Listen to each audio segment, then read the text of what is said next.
Okay, welcome to the first video on this channel. Today we're going to be talking about some Phillies trade targets for Monday's trade deadline.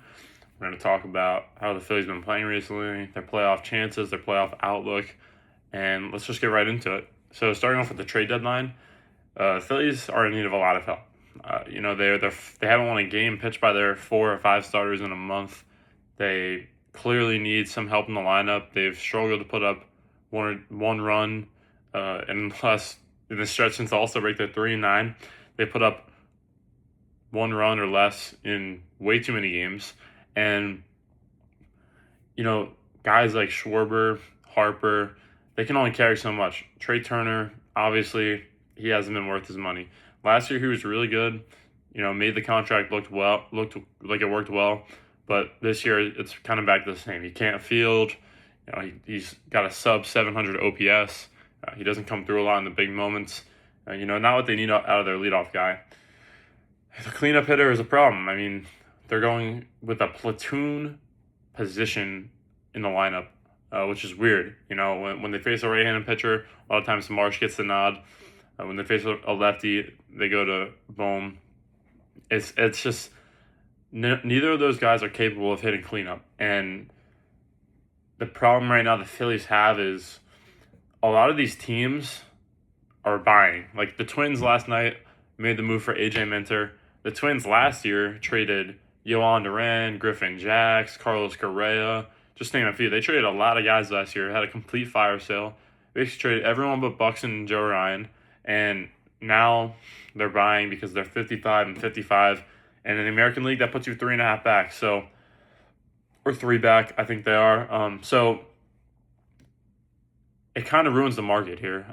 Byron Buxton obviously is the dream fit. He would slot in perfectly in that outfield spot right behind Bryce Harper in the lineup. And, it's unfortunate that obviously he has a no trade clause anyway, and there's been a report that he would waive it to come to Philly.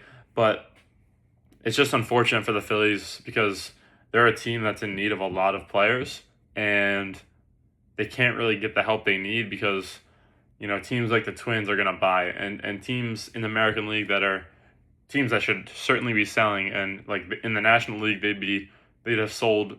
They would have been ruled to be selling weeks ago. Instead they're buying, so it muddies the waters a little bit. Teams like the Nationals, they in the NL they still might sell even though they've had a solid season. They've turned some heads. One of the best offenses in baseball. A guy like Foster Griffin could be on the move.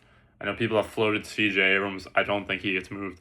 But they could be willing to sell Foster Griffin, which could be a target for the Phillies. They've been linked to him.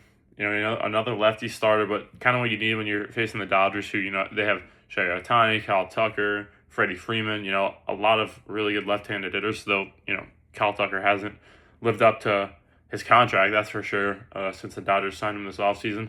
But the team, they have a lot of holes, the Phillies. They have a lot of holes. Like I said, they haven't won a game with their 4 or 5 starter in a month. Nola hasn't been good. The 5 spot between Painter, Rangel, bullpen games, it hasn't been good enough, obviously. But the Phillies can't afford to trade for a 4 starter, a 5 starter, 2 bullpen arms, a bat or 2. They can't afford to do that. They have one of the weakest farms in baseball. Adam Miller's been on the shelf all year, hasn't played a game. It's going to be, they obviously don't want to sell him in the first place, but it's kind of hard to sell on a guy like that when he hasn't played. And you don't want to sell low on him when he, you view him as the prospect that they view him as, which is, one of the best hitting prospects they've had. Gage Wood is a guy I could see them moving. I know they like him a lot, but he's actually passed Miller on our prospect list on MLB.com. But the team, like Francisco Renteria, 17 years old, rookie ball. He's got a near 1,100 OPS. I personally, I know you don't want to hear prospect hugging, but I personally wouldn't be looking to move him. He's a type of guy. He's a Ronald Acuna type of guy. Top tier international signing. He's raking already. It's only a matter of time before he gets to Clearwater. And, he's not going to help this team in this core, right? he's not going to come up here next year, 2 years, three. Like it's going to take him a few years. But a player like that, you don't trade unless you're getting, a top tier guy back. I think he's 87th ranked prospect right now at 17. Um, and none of the guys that they're linked to, I would even consider trading him for. I do believe that Dave. We know that Dave, he likes to build this team through the pitching staff. So I do believe that they're gonna prioritize pitching, and it's kind of my worry is that they're gonna prioritize going after a starter or a couple of bullpen arms instead of that bat, and they're gonna say, oh, we like Bohm, Derek Hill's been really good for us, and Crawford's been hitting for average a little bit better, but none of that's gonna play. Okay, the team needs a big time right-handed bat, and the problem they have now is nobody's available. In the offseason, I thought we should have signed Pete Alonso. I know it would have been probably looked like an ugly contract in the fourth and fifth year of that deal. But, I mean, you look at him, he's one of the better right-handed hitters in baseball, hits home runs. He's got over an 800 OPS. He would have been that perfect fit. You move Bryce Harper back out to right field. That solves kind of your outfield problem as well. You get a good first baseman. Harper hasn't been good defensively, so, it would have helped a lot. It would have helped a lot. And Bo Bichette was another guy I wanted. Obviously, he hasn't had the year many people hope, but I think he's going to turn it around, and I think he would have been a good fit here. So the Phillies, they're in an interesting spot. There aren't many good right-handed bats available. I mean, you look at Joe Adell, he's probably being floated out there. They've been linked to Zach Neto, which it's going to be interesting. I'm not really sure how they're going to make that work, if they're going to, try to get rid of Bohm and get Neto to play for third, even though he's a shortstop. It's going to take a lot of mixing and matching. I don't think that they're going to pull the trigger on that deal. I think that was more of just an exploratory kind of thing. Heliot Ramos would be a good fit. Taylor Ward, he hasn't had the season he's hoped to, hitting home runs. He had over 30 homers last year. This year, I think he's got 6. He's playing in a deeper left field. Camden Yards, they move that left field back, probably taking a toll on him a little bit, but still, that drop off is insane. He's still, he doesn't chase much. He gets on base, he walks. So he'd be a good player, but the problem is none of these guys are cleanup hitters that the Phillies need, right? Like, they need power. They need someone who can protect Bryce Harper. Because right now, no one's pitching to Bryce Harper because why would you, right? Why would you? Brandon Marsh has been horrible for the past month. Alec Bohm has been not great this whole year. He's had stretches where, he's looked like, the Alec Bohm you want. But is he going to do that in the playoffs? It's been so many years of just the same guys, and nothing's changed, and I don't understand what they want to accomplish. This team needs a bat, and the unpopular opinion here is that this team should probably sell off pieces. Like, let's be honest here. They're 57 and 52 right now. They're in a playoff spot, but barely. But look at the team. Like I said, the back 2 spots of the rotation, those games have been unwinnable. With the loss of Brad Keller, Alvarado not being what we expected, Tanner Banks not being what we expected, the bullpen isn't good enough either. Kerkering and Duran have been good, right? But it's not deep enough. Boland's been really good. But the rest of that, Seth Johnson just came in the other day in a game where they were playing the Marlins, who were on a 12-game losing streak coming into the series. They go up 6-0 in this game. Obviously, the 6 runs get charged to Luzardo.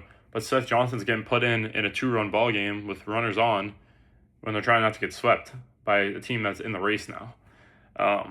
It's ugly, and they need bullpen help for sure. You can't get by with having no left-handed relievers. You just can't. Tim Mesa has been solid in that back end there, but do you trust Tim Mesa to pitch to Freddie Freeman, Shohei Ohtani in a playoff game? I certainly don't. So. And Aroldis Chapman was the guy they were linked to. Lefty, obviously one of the best lefty relievers of all time. But he's still producing at a high level. But now the Red Sox, They just went on a 15-game win streak. They're not selling, right? They just traded for Curtis Mead, even though he's out for the season. But they're not a team that's going to sell now. So their options are limited in that department. Adrian Marhone from San Diego. It's hard to predict the Padres deadline because AJ Preller's always. Last year he traded a top 5 prospect in baseball for a reliever. Mason Miller's obviously one of the greatest relieving talents of all time, but it's not a normal move to make. So they're hard to predict. If they win, they could, they're not too far out of it right now. They could decide that they want to make some moves. They could be an interesting team to trade Mason Miller, but kind of buy and sell at the same time. I could see, but Adrian Marhone's on an expiring deal. He hasn't had the season really that he had last year. His underlying numbers are a lot better than what his ERA would say, but I think that would be a good fit for the Phillies.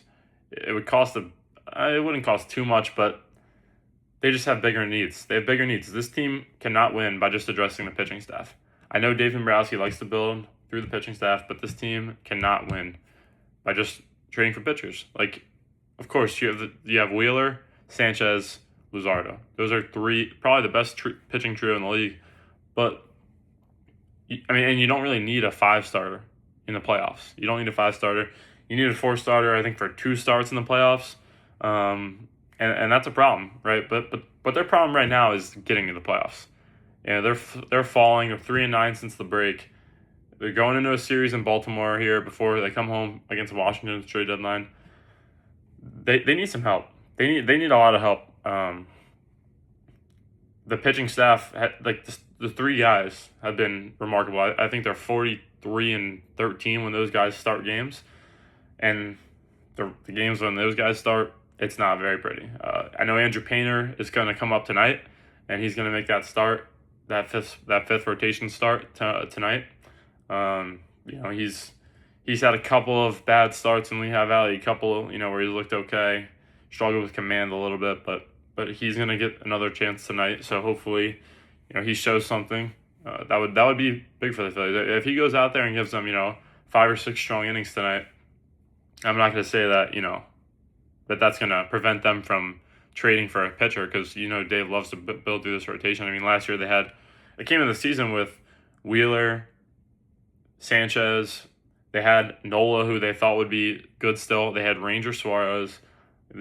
Taijuan Walker obviously is terrible, but they knew that they had those spots fulfilled, and they still went in the offseason and brought in Luzardo via trade. So he loves to build the rotation, right? And obviously, pitching is very important. You can never have enough pitching. But this team has bigger holes, right? This team, Bryson Stott's been really good recently. He's been one of the best hitters on the team over the past month. Bohm seeded up the past 10 or so games, but JT Realmuto, he's also played well in the last 7 to 10 games, but he's not the guy he used to be, right? He's a good 8 or 9 hitter. Same with Crawford. Crawford, he's not going to bring you much offensively. He brings speed. He can hit for a little bit of average. He's been a little bit better with that recently. Reset the lineup at the bottom. But there's just a lot in the middle that's a problem. Derek Hill, he's been really good since they brought him over, but it's hard to count on him to keep that up. Brandon Marsh, like I said, he's fallen. He's been terrible the past month. He was close to a 900 OPS. I think he was in the 870s, 880s, and now he's below 800. He's fallen off big time. You got guys like Edmundo Sosa playing a lot, and he hasn't been good either.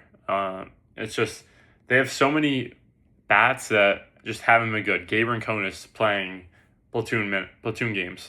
He's been horrible. He can't buy a hit.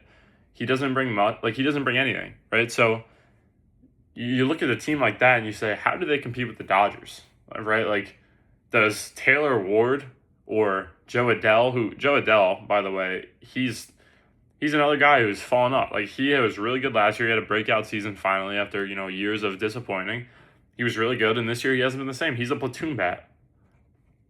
That's what he is this year. He hits with left-handed pitching really well, which make no mistake about it, the Phillies need. They can't hit left-handed pitching at all. So, but does Joe Adele bring the Phillies to the same level as the Dodgers. I mean, you look at the series we just played against them, we just get outclassed, right? Like, and that's them without, Yamamoto pitching. That's them without Ohtani pitching. It's them without Snell pitching. Glass now. Uh, Cal Tucker, who you assume will turn it around here soon because, he's way better than what his baseball card's showing for this season. And Mookie Betts, I mean, he's obviously, looked like he's regressed the past few years, but he's not doing much.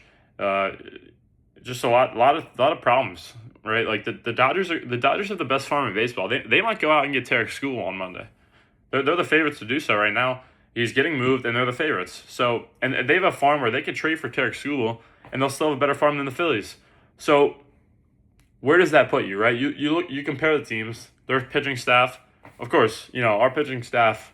I said that we had the best trio in baseball, but I mean the Dodgers give you a run for your money there. The Dodgers certainly have the best rotation in baseball when healthy. Yamamoto, World Series MVP. Ohtani, I mean, we know what he does on the mound, and he's gotten a lot better over the past few years. Blake Snell, Cy Young winner. Tyler Glasnow, elite pitcher. Robleski's been an all-star this year. And then they're talking about adding Skubal. Their team is they don't have holes. Like they could use some bullpen help, but they got Edwin Diaz coming back soon. Tanner Scott's been a lot better this year than when they brought him over. Any team can use bullpen help. I envision the Dodgers will trade for Skubal because, like I said, he is getting moved, and not many teams are going to be willing to pay the price for rental that the Dodgers are going to be willing to pay. They got 9 top 100 prospects, and a lot of them are outfield guys, right? And in their outfield, they have Kyle Tucker, Andy Pajes, and Teoscar Hernandez. They don't need these outfield prospects. They have an abundance of them, and those are valuable pieces. And I'm sure the Tigers, they don't mind doing business. So it puts the Phillies in a bad spot because, you believe that, you go into a series. I mean, it depends if you go into 3 or 5 or 7 game series with the Dodgers, it changes things a lot. I mean, a 5-game series, you can get away with using just your 3 and relying on them. But it's like they just don't hold a candle to that team. And like I mentioned before, the market's dry, right? Like your best right-handed bats available you have are, Heliot Ramos, Zach Neto, Joe Adele, maybe Taylor Ward. Like none of these guys are moving the needle. And then the biggest thing they've been linked to recently is that Blue Jays package of Dalton Varsho and Jeff Hoffman. Dalton Varsho's a left-handed hitter. Yeah, he had an 840 OPS last year, and he used to play really great defense. But he's a left-handed bat, and he has a sub-700 OPS this year. What is that solving for this team? You're just putting another Justin Crawford out there, right? Like obviously their play style's a little bit different, but that's that's the same thing it accomplishes, right? Like that's not doing anything. Like the Dodgers aren't going to see you acquire Dalton Varsho and be like, wow, we got to worry about that. And Jeff Hoffman's been terrible. I mean, I'm sure the Phillies think that they can unlock something in him again, but he's been terrible. He's been terrible with the Blue Jays, right? Like he was their closer when they got him, and they keep moving him down the pecking order in the bullpen, and he's fallen out of favor there because he's been terrible. Like, what is that accomplishing? I don't get it. Like this team, like Brad Keller, he was a good pickup in the offseason. He didn't pitch the way we expected him to pitch. But I think, last year he kind of started out slow. Second half of the season, he really turned it on. I think I was expecting that from him again. And I was relying on him to be that 8th inning guy with, Kirkland coming in. I mean, you look at the bullpen, you had Duran in the 9th. Obviously, you feel comfortable there. Kirkering as a setup man. Alvarado as a setup man in certain spots against lefties, against tough pockets that they think his stuff would play better. Keller would be in that role. Keller was in that role. Tanner Banks. What happened to Tanner Banks? I mean, he's in AAA now. He had a 7 ERA up here. Last season, he was one of our most reliable arms out the pen. I mean, he would come in with inherited runners. He'd come in to get a lefty out, and he did it perfectly. This year, he's unplayable. He's in Lehigh Valley. I mean, the way this bullpen has fallen off. I mean, and of course, like you had Matt Strahm last year. You got rid of him for Jonathan Bolin, and that move worked out well. I mean, before Bolin lost the game the other night against the Marlins to cap off the sweep, he had a sub-1 ERA since May 7th. He had a .97 ERA since May 7th. And you get some unexpected help there, but it's just still not enough because in the playoffs, you can have Bolin. I mean, assuming he stays hot. I mean, who knows after what he did last night? Maybe that starts a bad run for him. Hopefully not, because the Phillies need him. The Phillies need him with the loss of Keller. Kirkring, I mean, he's been really good, and his stuff plays, and he could pitch, but who knows? When he gets to the playoffs, I mean, after the mental block he had last playoffs, who knows what that does for him? Because that was a tough pill to swallow there,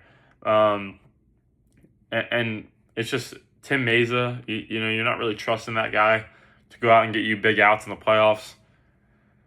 I think the Phillies will make a bullpen move. AJ Minter went to the Twins last night. Thought that would have been a good, I had that as a target for the Phillies. By the way, you can read my Substack, Chris J. Fisher, and I wrote a piece about, potential trade deadline acquisitions a couple weeks ago.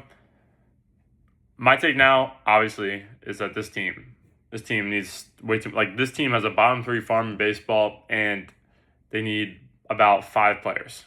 They could get away with trading for.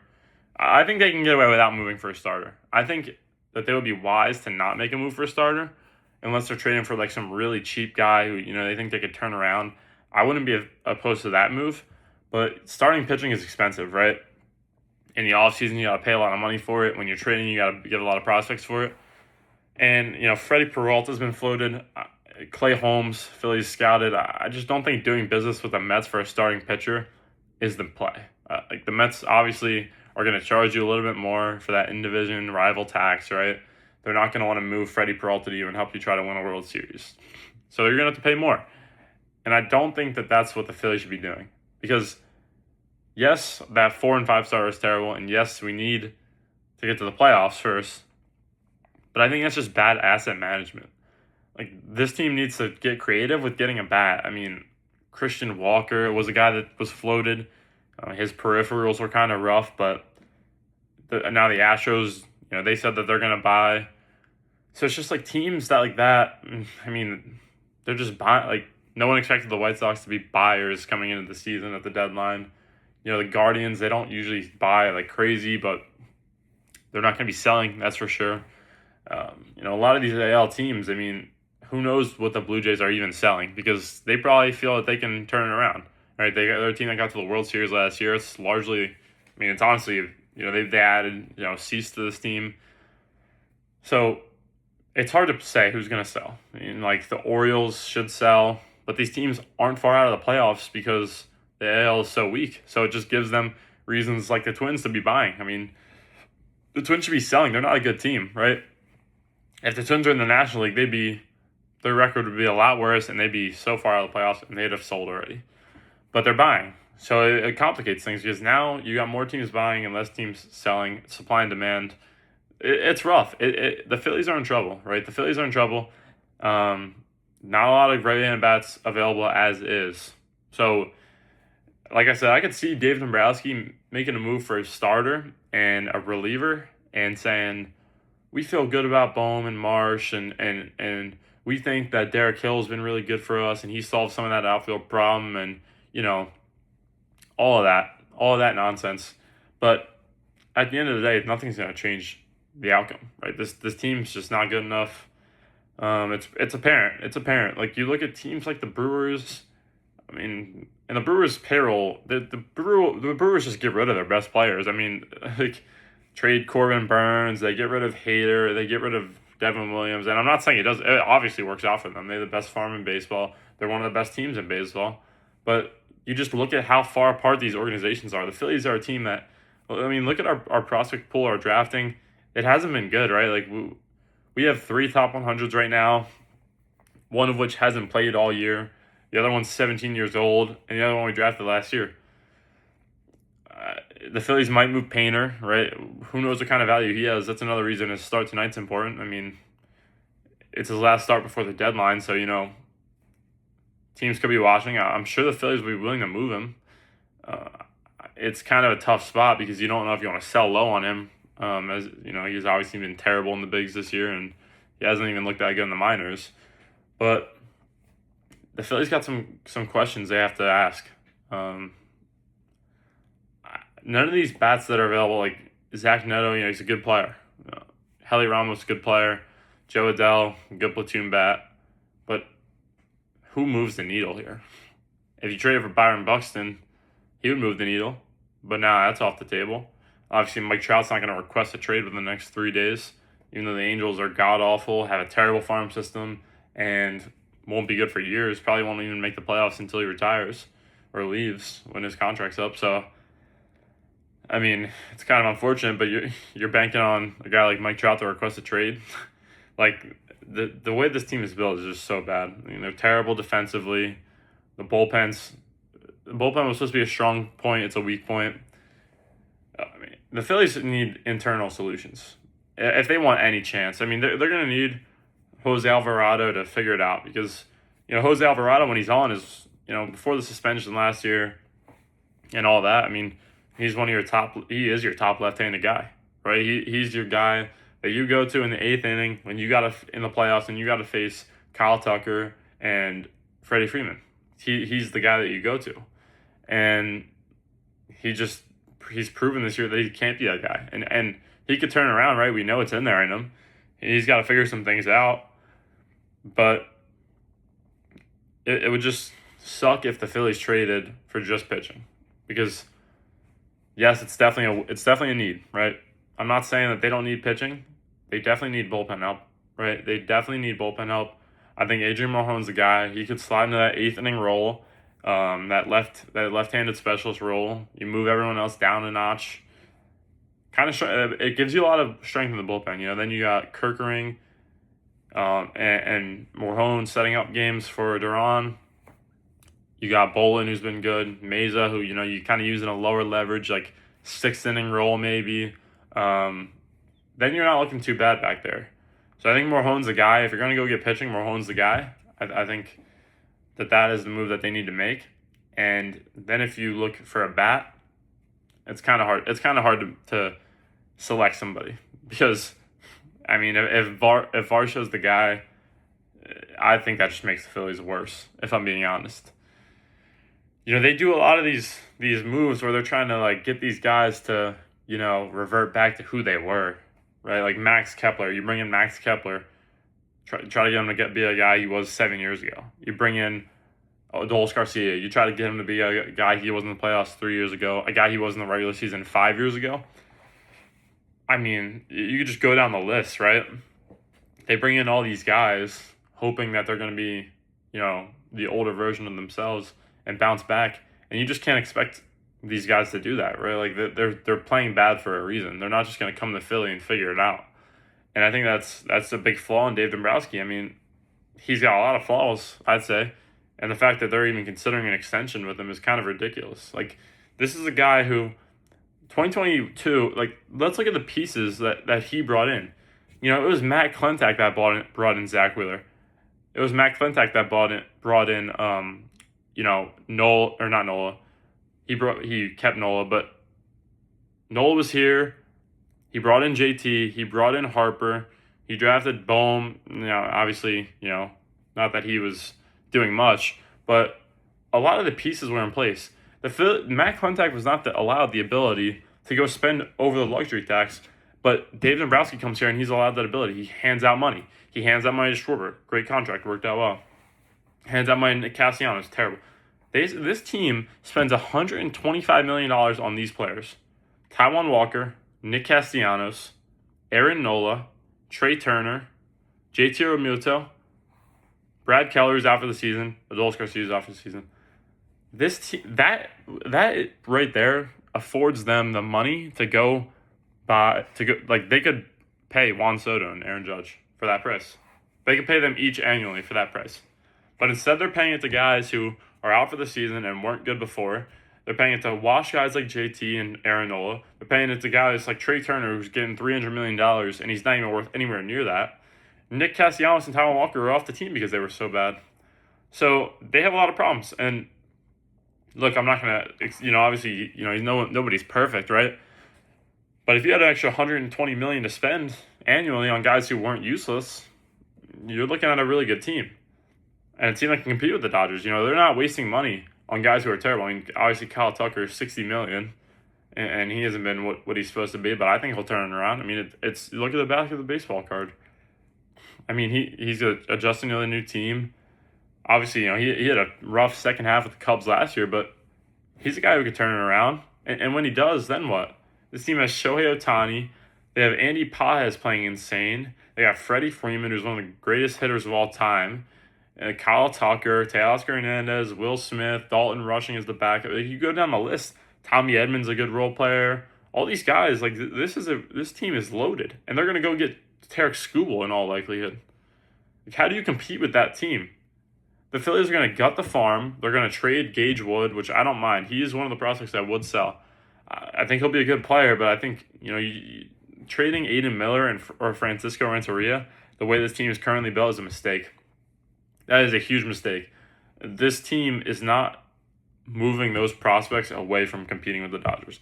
And no player they're going to get back is going to be enough to do that.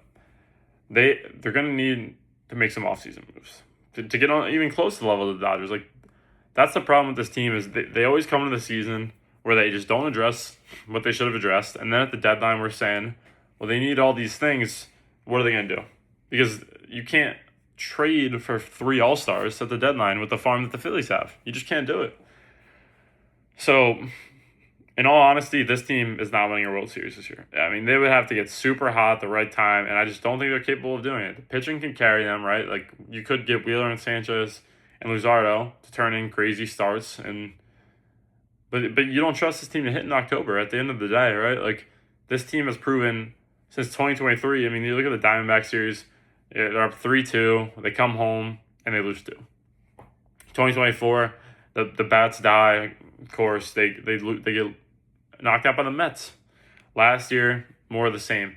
This team, and it's the same team, right? They're just trading out platoon players, right? Like, it's Austin Hayes, it's Harrison Bader, it's Max Kepler. None of these guys are doing anything, right? And then JT, who's clearly going down, he's clearly regressing, and we give him a 3/15 for $45 million. I mean, what does that accomplish? He's falling off. He's not a good player anymore. He can handle the staff, but he's not a good bat.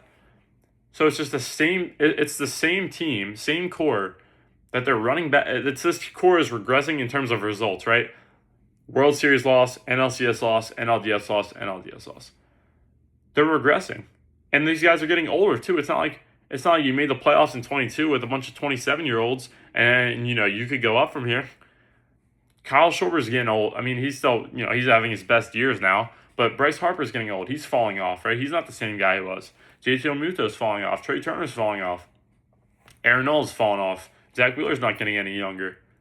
And it's the same, and they're going to run the same team back every time and hope that it works out. It's terrible management. And the fact that they're extending Dave Dombrowski is a complete joke. I'm going to be honest. Like, this guy has been terrible. Like, the farm is terrible. The moves he makes at the deadline aren't enough. You can go down the list. These contracts, like I said, $125 million a year on guys who are either hurt and were terrible before, useless, gone off the team. So, my personal prediction, well, I shouldn't say prediction, but what I would do, I would trade for Adrian Marjon at the right price. I would not overpay. If we're gonna overpay, I wouldn't even do it. I would just let this team go because they cannot overpay with the farm they have. They cannot overpay. I mean, I know prospect hugging, it's the team's window. They can't do it because it's not gonna be, if you're giving all that away for a rental, it's not worth it. It's really not. In terms of bats, I would like Taylor Ward. I think he gives them the best chance to win because just on the hope that he unlocks what he did last year. I think he had 36 homers last year. On the hopes that he does that again, I'd make that move. So Marjon, Taylor Ward, those are my 2 guys. The deadline's on Monday. Phillies will be aggressive. They will be active. They will make moves, and we'll see. But thank you for watching, and I'll see you in the next one.